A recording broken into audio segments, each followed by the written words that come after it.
وعايز اقول لك ان بعد الفيديو دوت هتعرف كل المعلومات اللي انت محتاجها عن بيلاروس، ان كان دراسة ولا ان كان جواز ولا ان كان استثمار ولا ان كان انواع الفيزا. كل حاجة حتى المعلومات الثقافية عن بيلاروس هقولها لك في الفيديو ده. يلا بينا.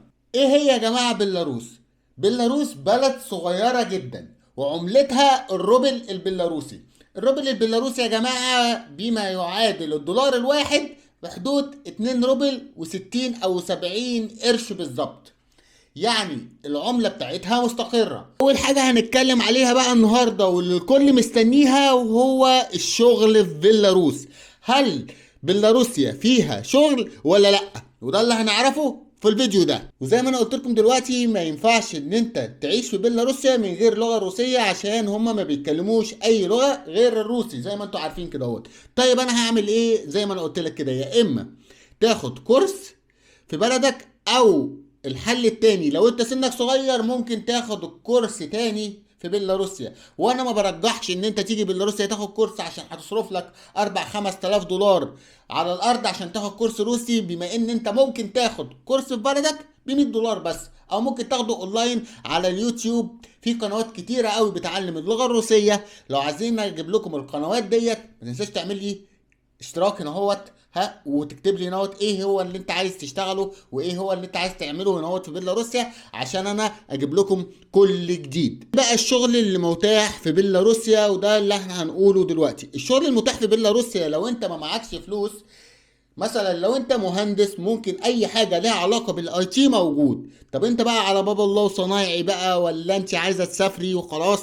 كل الموضوع يا جماعه سهل مش صعب، ان انت تتعلم حرفه مطلوبه في بيلاروس. وده اللي احنا هنعرفه ازاي؟ هنعرفه من ضمن مواقع هكتبها لكم في الوصف. مواقع كتيره بتعرض الوظائف اللي موجوده في بيلاروس والمتاحه في بيلاروس، وهي اغلبها وظائف المطبخ، يعني الوظائف الخدميه زي الطبخ والحاجات دي موجوده في بيلاروس. ايه الرواتب في بيلاروس؟ الرواتب في بيلاروس بتتراوح من 20 دولار في اليوم لحد 50 دولار لحد اقصى في اليوم على حسب خبرتك في الشغل ده. طيب انت دلوقتي تقدر تيجي تتعلم في بيلاروس وده اللي هنعرفه دلوقتي. بيلاروس يا جماعة من اكتر البلاد اللي انت ممكن تيجي تتعلم فيها عشان رخيصة جدا في التعليم. ايوه زي ما بقول لك كده. والمميزات بتاعتها ان هي معتمدة في كل دول العالم، حتى الدول العربية والخليج كمان. طب انا اقدر اجي اتعلم في بيلاروس واعيش في بيلاروس؟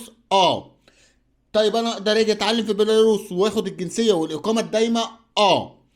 طب انا اقدر اجي بيلاروس واجي هنا هو اتعلم وبعد كده اشتغل افتح بيزنس او شركة؟ طب ايه هي التخصصات؟ في تخصصات كتيرة قوي في بيلاروس تقدر تيجي تتعلم فيها وتشتغل فيها.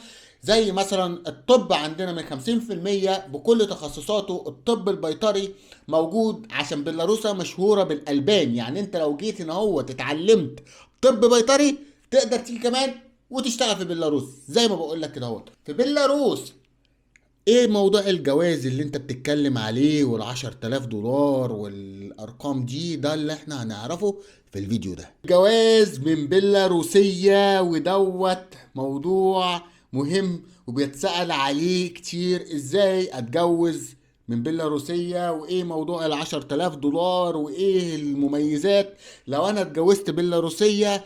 كل ده هقوله لكم دلوقتي. ولو انت لسه بتسمع الفيديو لحد دلوقتي انا عايز اقول لك ان انت من الابطال ولازم تعمل لي فولو عشان انا بحبك. المهم دلوقتي اللي عايز يتجوز بالروسية يا جماعة الموضوع سهل جدا مش صعب. ان انت لو عايز تتجوز بالروسية ان الحكومة بتديلك حاجة اسمها فيزا مؤقتة وبعد كده هو بتديلك اقامة. الإقامة الدايمة ديت تقدر تفتح بيها شركة، تقدر تشتري بيها عقار، تقدر تعمل بيها أي حاجة زيك زي المواطن بس ملكش حق الانتخاب.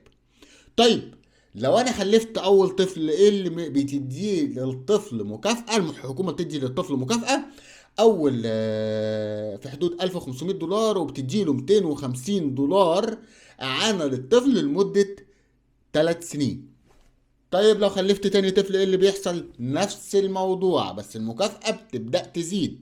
بيديله مكافأة وبيديله 250 دولار في الشهر لحد لحد 3 سنين لما يخلص الحضانة بتاعته ويدخل المدرسة. طب لو جبت 3 أطفال إيه اللي يحصل؟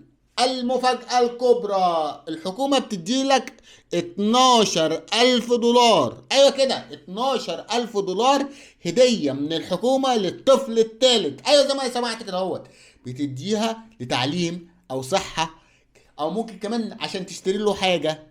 المهم بيديله مكافأة 12,000 دولار للطفل الثالث. طيب لو جبت 4 أطفال بيديلك بيت كمان ببلاش. زي ما سمعت كده بيديلك بيت ببلاش كمان، تقدر تاخد بيت ببلاش او تاخد قرض، والقرض دوت تسدده لك الحكومة، تديلك القرض دوت على 40 سنة تقسيط.